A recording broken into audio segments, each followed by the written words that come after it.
Hey, it's Courtney Barriger, your host of Environmental Style Now, the A to Z podcast on all that is sustainable fashion. This episode of ES Now is part 2 of an incredible interview with documentary filmmaker and couture fashion designer Jeff Garner. In part 1, we discussed how he began his journey into investigating the toxins present in everyday clothes. And what he found out is something everyone should know. This is a deep dive into the toxicology of fast fashion.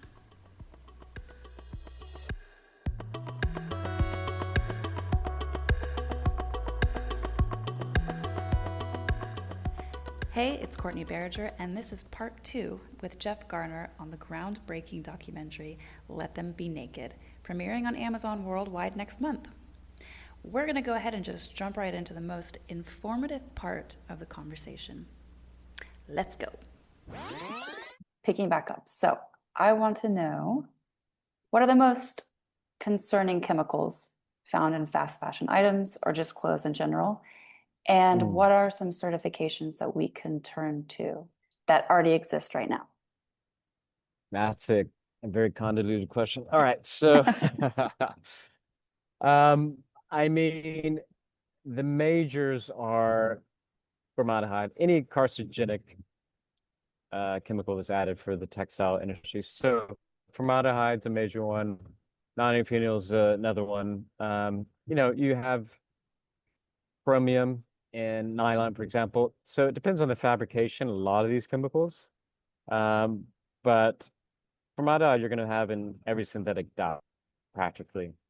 And those are probably the three major carcinogenic ones. And then, you know, you're gonna, you mentioned PFABs in one of your posts I saw. And so just to kind of expound on that, the petrofluorinated, those chemicals are designed and made to waterproof an additive as a cotton. So if you add it to a cotton, it creates that waterproof. So it could be 100% cotton that has PFABs on it, like those wax, for example, that people buy and wear in England, etc. So those are going to have it in it. The polyester or nylon rain jacket, the outdoor jacket that has a slick fill on it. It's like an oil slick. Any of those will, even your board shorts that, right? So, but it won't be in every nylon, every poly. It's an additive. So for example, they added to the Army uniforms to obviously keep them from, it's also fireproof agent, so to keep them from burning up, right, during the war stuff. What they discovered is that it's obviously poisoning the guys wearing it. So I found paperwork that showed over 40 years ago they warned about the Army using this chemical, and they continued using it. And the reason I say that is because the whole reason PFABs came about in public eye is because there was this little town they were all getting sick and getting cancer, et cetera. They didn't know what was going on. They're like, we have no industry around us. Our water's clean, we think. And they did some water testing, found out there's PFABs in their water. They're like, well, there's nothing around. This makes no sense. But there's an Army base. So they went to the Army base and did the water testing there, and that sure enough, that's the source of the PFAS. So you ask why? Well, Army uniforms obviously are covered in it, so they're washing in it, right? When you leave the Army, sometimes they burn the Army uniforms there on the base. Also, they're doing tests and drills using the spray foam, which has PFABs in it, right? It goes in the water. So they sued the Army, the town did, because people couldn't pay for the hospital bills and get treatment. So that's where it came. So now you can go online, and this is in my book. It's not something I wanted to cover in the doc. It's in my book, so you can go online now and find out if you live close to Army base, you should look up, because it's probably like a 40-mile radius. So you need to make sure and check your water. But so in the documentary, though, can you hear me okay? Is it Hmm. kind of pausing or we could? Okay. In the documentary, we do mention this guy named Matteo Ward who grew up in this town in Italy where they first PFAS like manufacturing was. And all his friends were getting sick, getting testicular cancer and all this stuff in their 20s. And then we met with his Mom Against PFAS group that are Italian, and all their kids are growing up with all these issues because his plant's been shut down, but it's still been in the water. And so we bring that to light as well, showing impact. And like I said, just today, it's showing there's now a peer-reviewed research showing it's adding to gut issues, right? So, you know, um, so that's a major one. But is it in everything? No. But it's something we should all address? Absolutely. You know, and you can find it in underwear too, you know. There was this underwear company was using it for, period underwear. Because again, and guess what? It's in the wrappers of fast food. See, see, people don't know this stuff, and I'm like, guys, it's just science. Like, everyone jokes because I've lived half my life in Europe and half here in the States and Tennessee, etc. And people joke about fat Americans. I'm like, yeah, but it's not because of our diet or we're lazy. I go, it's because of the fast food industry, but not the food. It's not what you think. And they're like, what do you mean? I go, there's PFABs in the wrappers. So again, it's an additive. It's like a it's like an oil base. So it keeps your burger, your cheese from sticking to that wrapper. So it's not messy. So that you think like in the old days, it was real wax paper. Your grandmother would take beeswax, put it on that paper, and things wouldn't stick, right? This is the chemical way, the fast way, the cheap way, right? So what did they don't study synergy of effect, just like with clothing. They don't study what happens when you use this very innovative tech thing so your burger doesn't stick. Well, what happens when you put that in your body? Nobody's going to pay for that, right? What happens, and this is in the doc, we went and interviewed the scientists who discovered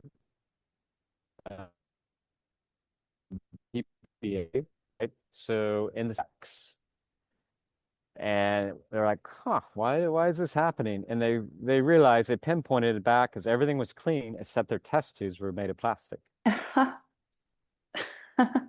So they realized really quickly, like, oh, there's PBA. And then they called the company and they're like, there's nothing we do. And they're like, but the test tubes, the PBA was coming off the test tubes into their testing agent, and that's what was happening. So that's where we need accountability to study, okay, these great chemicals that, if you go on some of these chemical websites, they're like, we're making the future better and brighter tomorrow. Okay, fine.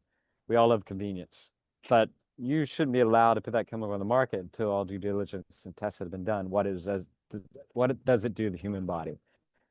And they'll push back and say, well, we're not allowed to test on the human body. We can only test on animals. See, it's a game. Hmm. But we should say, no, we can't introduce that product, no matter how amazing tech savvy it is, or creative, whatever. And, we as humans, as our own, taking charge of our lives and our health, we should say, no, that's not allowed. Not in this, but the problem is we're pushed up against commerce and capitalism. It's like, well, how do you stop that? It's a big train. And so, yeah. So anyways, I went on a little tangent, but there you go. So it just shows you the synergy effects. So those are, that helps explain, how what we're up against and why it's not so easy as cut and dry as them listing ingredients and us saying yay or nay. It's And super complicated. not to say it's complicated. And all that to say is that say you made a product and you were trying to do the right thing and you plant diet it, whatever, but maybe there's something in your product you don't know about. And when it's mixed with, this packaging or something, so there could be this synergy relationship. Like, for example, if you go running and your shirt's synthetically dyed, it's going to have chromium and those heavy metals in it for the dye, to set the dye. And most deodorants have aluminum in it because that's what clogs your pores and keeps you from sweating, right? Just science. The two of those together, when they heat up, it's gonna your underarm's gonna change. The shirt, the color of the shirt's gonna change. It's gonna take the color out. Aluminum will, because of that synergistic connection. Now, my question is, what happens? What happens to your body? That's your lymphatic system, and you're sweating or should be sweating. So what's going on there? And that's where nobody's asking the question or challenging it or are doing the studies. And that's where I'm like, I know too much. This is what we're trying to bring about. So you shouldn't wear that t-shirt. But say the t-shirt company says, well, we didn't put anything gnarly in it. And then the deodorant company saying, oh, we didn't do anything that causes cancer, but the two of them together, bingo, they cause cancer, right? So how do we regulate that? So that's why I'm saying let's just don't use any of that until we know it's safe. And then if it's not safe, you got to put warning labels on it and tell people.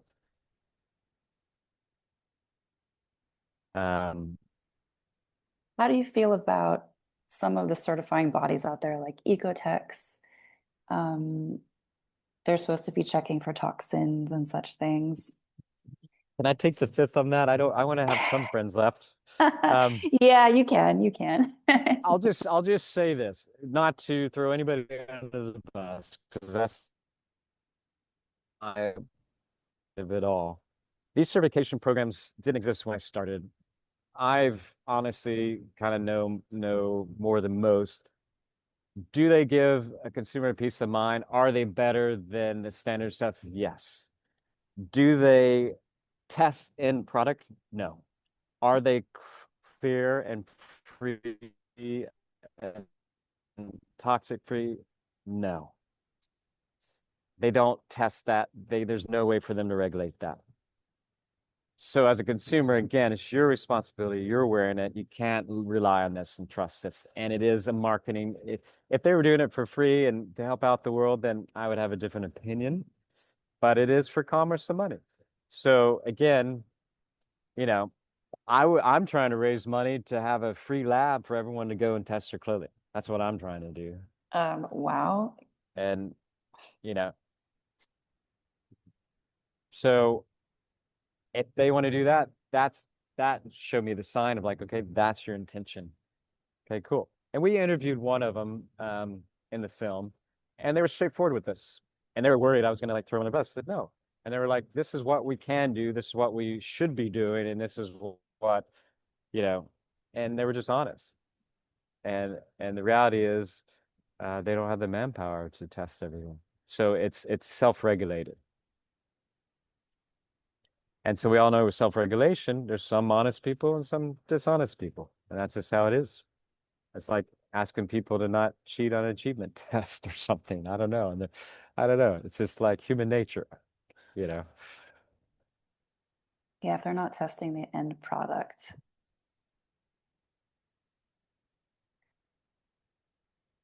You can test a virgin product and it can be totally clean. It should be clean. If it's, Exactly. But that sticker stays and it stays on till the end. yeah.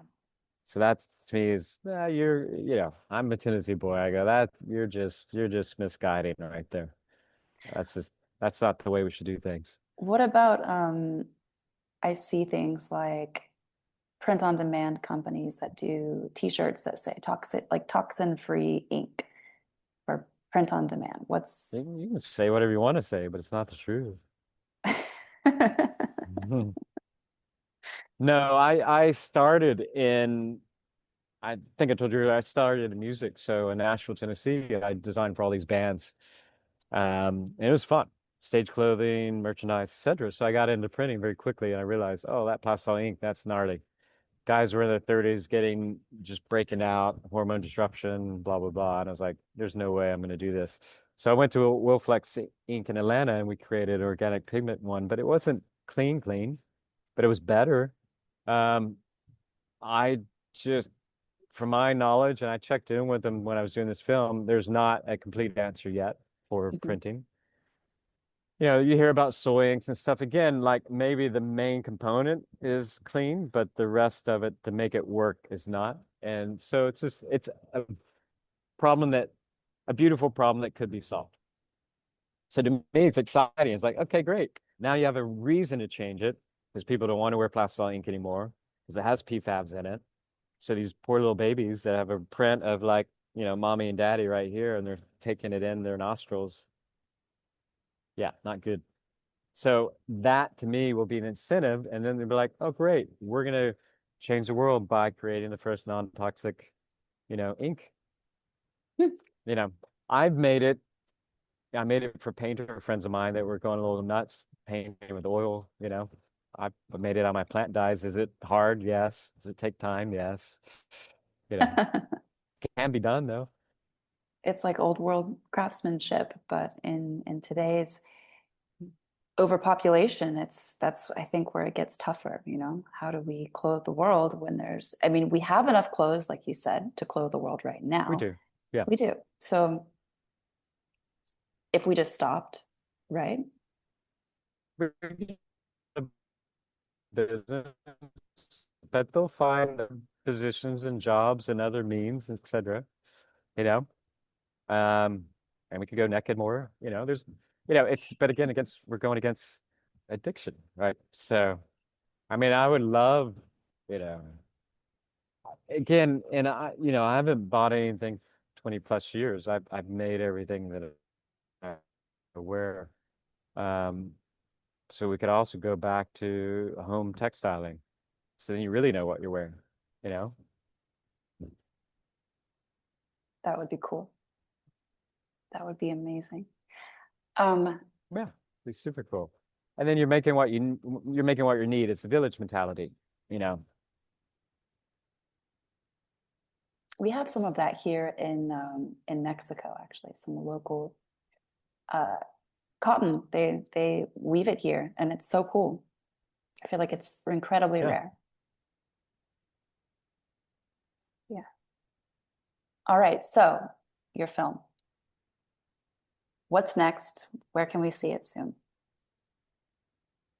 So we're slated to launch it on the network streamer come September 17th at London Fashion Week. And um I guess we have a surprise where it's going to be at a venue in London that everyone knows that there's never been a catwalk show ever in the history of this venue, and it's very, very, very, very old. And there will be a horse. That's all I can say for now. But that's gonna be the big release so everyone can see it, watch it, be inspired, and hopefully change the world. So yeah. That's incredible. Incredible. And will it be available in the States and everywhere? Everywhere. Yeah. So everywhere. Airplanes, Airplanes. educational. Yeah, it'll be everywhere. So yeah, so that's the goalpost. So I've been working, you can imagine we've been blocked a few times. We've been, a few little threats here and there. It's kind of I like, yeah, I've I've lived a hard life. I none of that phases me. But yeah. Well, I cannot wait to be able to share with everyone. This is a film that I really do believe everyone should watch. So, incredible, Yeah, it incredible affects work. every single person. Yeah, Thank you. Thank you. yeah, incredible work. Thank you for sharing all of your knowledge. I still have more questions, but I don't want to hold you up forever. We could do a part two, but yeah. But no, I think it's amazing what you're doing as well. And this film hopefully will feed into what you're doing, and you'll have more classes because we need more guides. The film just leave people. It's like, okay, what next? Some people need hand holding and guiding into it, and then other people are like, okay, I got it. I know what I got to do now. So hopefully, your mentorship and your book, etc., will help, take people on that journey. And then we're just an amazing community, and we're taking over. It's great. It's a new world, a brand new world. New world. Yeah, more nakedness. Hey, I support that too, honestly. Yeah, people don't know what they're missing. It's just a beautiful connection, you know. All But right. they talk about that even with the barefoot stuff. So imagine your skin, you know, everyone's talking about that now. Grounding, right? Yeah. So imagine that for your entire body, right? You know, so that you look at that perspective, you're like, oh, well, what are we getting from the clothes we're wearing? We're not getting grounding, we're getting something different, you know, but the same idea. It's So almost like, yeah, it's almost like a negative impact on the body. Do you believe in the like the energetic charts that say linen is like 1,000? Uh, I, you I've know, seen that. It, I've seen that. I've heard that. Everyone asks me that now. I'm like, oh wow, you guys, because I don't get on Instagram, but they're like, I'm like, you're getting that from Instagram, and um, I don't know where it came from. I do in the book study, you know, talk about the age of linen and the old properties. I don't know if they, you know, people ask me like, oh, seaweed has healing properties. I've used seaweed for fabric. I wouldn't say it has healing properties. I would say that it's just a natural fiber that breathes and it's antifungal and antibacterial. So it doesn't burden your body with anything. Um, I think it has good energy because it's clean and pure and you can feel that. But um, I would have to see the science, the research behind the whatever they want to call the rhythms, etc. But you know, I wash my shirts in the ocean water, and you know, there's some ionization that happens with salt water. So maybe seaweed carries that through. But yeah, I don't know enough about it. I'd have to see the research, but it's a good thought. But it might be far-fetching, but I love the idea of it, you know. But I yeah, do believe that the natural dyes have it because they have the chlorophyll, the sun, you know, it feeds it. And you can look back. I mean, it's basically like you're foraging these plants. You can use herbs for dyeing. I mean, they're gonna have like black walnut has amazing properties in it, and I use that for my blacks. Like it's gonna have some positive energy there. And you know, and here's I'll leave this with you. So here's a cool example of how plant-based dyes and colors like helped heal you. So back in the day in history, like you saw the Braveheart, the blue, the indigo.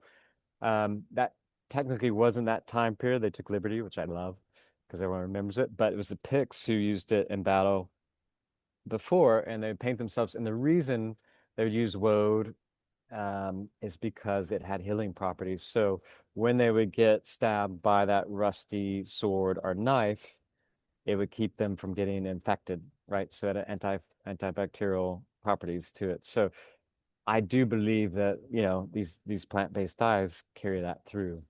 So for example, I look at people's skin all the time. It's weird. You see me staring at you. Either I'm looking at your clothes or your skin.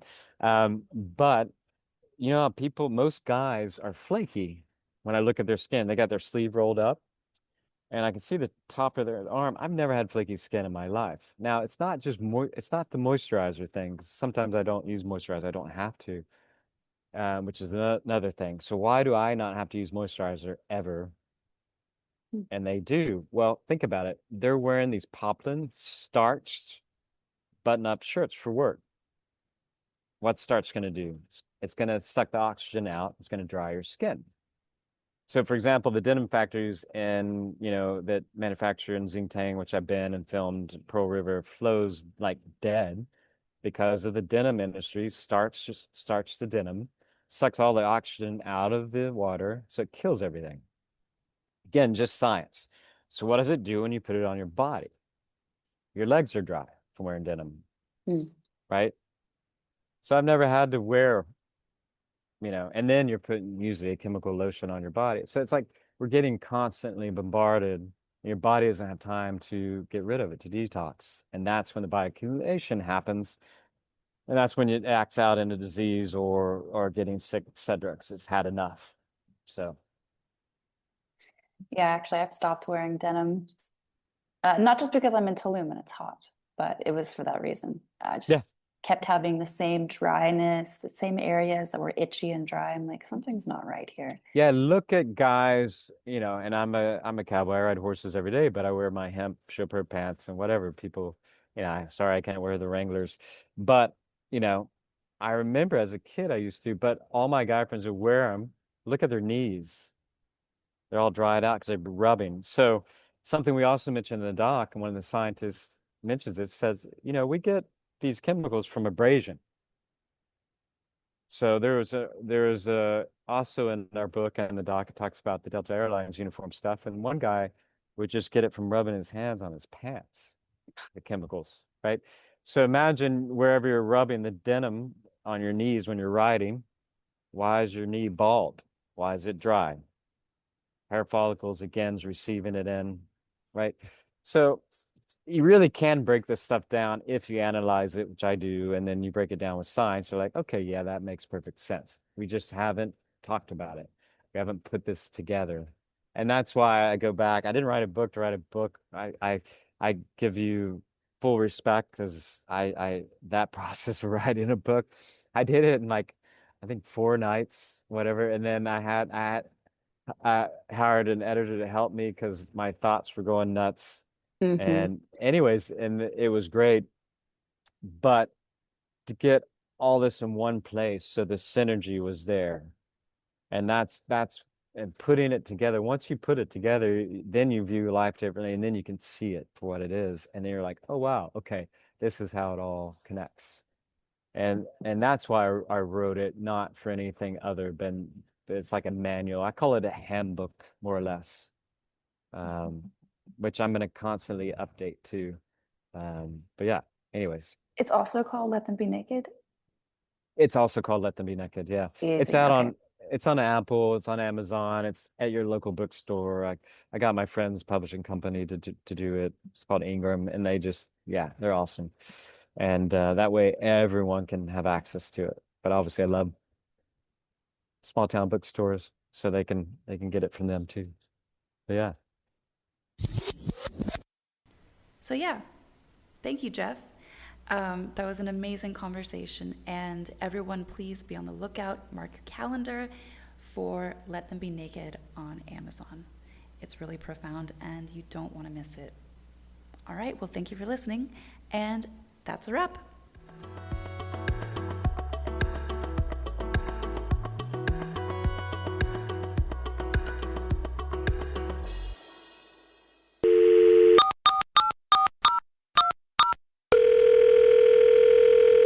This is Oma for Chicago. Yes Now is a Holding Court production. It is written and directed by Courtney Barriger, with music by Parker Ainsworth, and a special thank you to Alexander Shuck.